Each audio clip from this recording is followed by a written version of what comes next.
This is Let's Talk Big, the Big Read, with Jane Berger and Jen Hazel. The Owens Community College Campus Read is taking place now and throughout the semester, with the goal of bringing awareness of different perspectives through books. The Campus Read book is What My Bones Know by acclaimed journalist Stephanie Foo.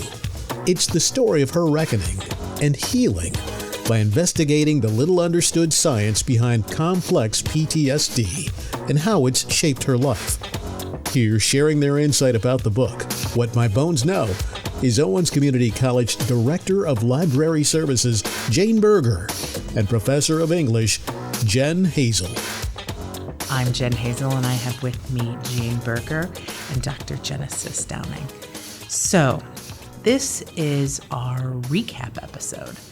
So, Genesis, what were some of the highlights of this year? I mean, of course, other than Stephanie coming, what were some of the highlights? Well, I think the biggest takeaway that I'm really happy that we focused on the importance of mental health and breaking down stigmas, especially after I read the book. There's that huge takeaway. It's like, wow, she's just like us.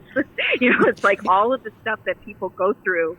It was very empathic. So I like that aspect of the book, and all of the activities that we've been doing on campus this year have been just amazing in terms of really stressing that, and the workshops and so forth. I mean, I think that's the biggest takeaway, is that I think it's really breaking down those barriers.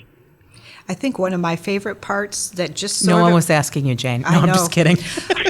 Nobody did ask. That's why I had to just jump right in. So, as I was saying, I think one of my favorite parts, and it just happened in a conversation that I had with one of my student workers who is in the sonography program, and she was telling me about a fundraiser that they were doing to end the stigma of mental health. And I said, do you know about the Big Read?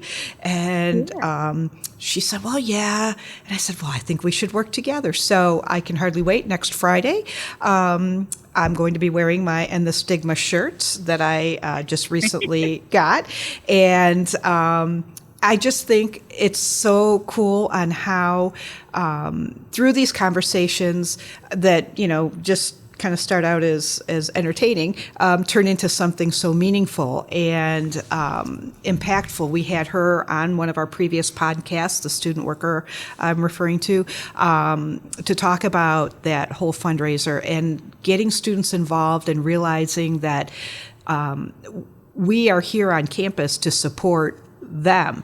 And this was mutually beneficial because they were supporting us in our mission of bringing awareness to mental health. And by happenstance, that came about. And I just love those coincidences. Absolutely. Yeah. I think probably one of my most favorite things about this year, to piggyback off of that, Jane, is really and Genesis, is the connection. So we have really solidified upon campus in certain areas that haven't been participating, now participating, but also even our community partners. We had a ton of our outside community engagement this year, and it's been really exciting. And what has been really neat is that our students have gone off campus to also participate with our community partners. Very cool. Yeah, which is very cool. And us, and when we're partnering with some of these libraries on projects, students coming and not just participating, but also helping. Right. And that has been uber rewarding, and I think that has been so great. But we could probably sit here for another, I don't know, the producer just gave me a 4-minute thing, so we could talk for probably, a lot more than 4 minutes. Right, exactly. But you got one, go. Right, but about what we loved about this year. But looking ahead, because on May 9th at 1 p.m., we will be announcing the author for next year. That is 4 days from now. and it will be live streamed as well as in the CFPA theater. You do not want to miss this. So if you need that link is going to be on our website, owens.edu/humanities/read, owens.edu/humanities/read. If you need that live stream link, May 9th at 1 p.m. in the CFPA theater, we're going to be announcing the new author.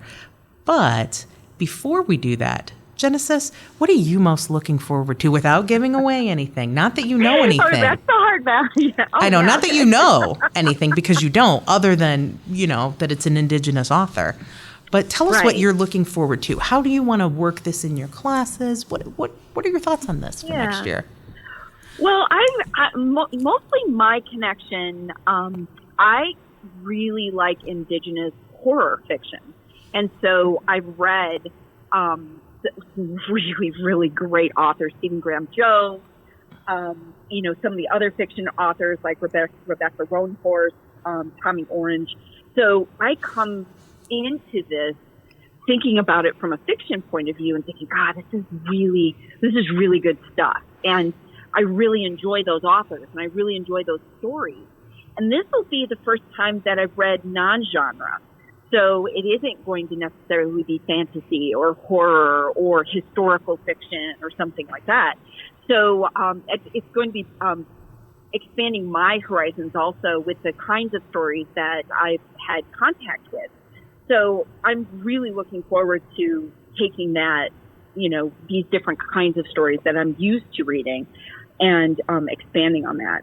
I'm not sure exactly how I want to incorporate the choice that we've had, but I do know that one of the big takeaways, I know I'm going to be using in my comp classes because we do a lot of problem solution essays, and we talk about my focus in my courses are always on film, and we look at problematic depictions of certain images. And so one of the big ones that we always deal with in those classes is, Indigenous representation in film and how usually pretty awful it is and stereotypical and, just not that good. And so I have a feeling I'm going to be able to use whatever choice we have, with whoever wins or whatever. I know that I'm going to be able to use that as a primary text because those are stories and those are works written by Indigenous authors. So instead of receiving a story from Hollywood that probably doesn't have anybody in the writer's room, that, it's not their story to tell. And it turns out to be a kind of an awful story because they're not listening. So in this case, we're listening. And so using that as a primary text, I think is going to be really beneficial for students. I don't think that they're necessarily familiar. They don't necessarily have a lot of experience or have read anything or watched anything from an Indigenous perspective. And so, it's hopefully going to be able to break down stereotypes because, looking at those images that we're used to, if you don't talk to people, then you're going to get it wrong. So in this case, I think this is going to be able to right that. So I'm really excited about that aspect. So are we. Very much so. And just a reminder that, as Jen said, the big reveal will be on May 9th, 1 p.m., CFPA Theater. And this is a result of the people's votes. So we're democratic here. Most votes win. So. Yep. So we'll be revealing everyone's hard work of pressing buttons. For which we're grateful. Yes, thank you very much. So the producer has given me the wraps up sign on this. So we're going to wrap ourselves up. So on behalf of Dr. Genesis Downey, Jane, and myself, I'm Jen Hazel. That's going to do it for us today. Please, please, please keep talking big. Also, keep listening big. Remember, we are Outcasts, OCCR, Owens Community College Radio. And if you've missed any of our utterly to die for episodes, you can go back and listen to those podcasts on our YouTube channel as well. So that'll do it for us today. Keep talking big. Join us again for Let's Talk Big, the Big Read with Jane Berger and Jen Hazel.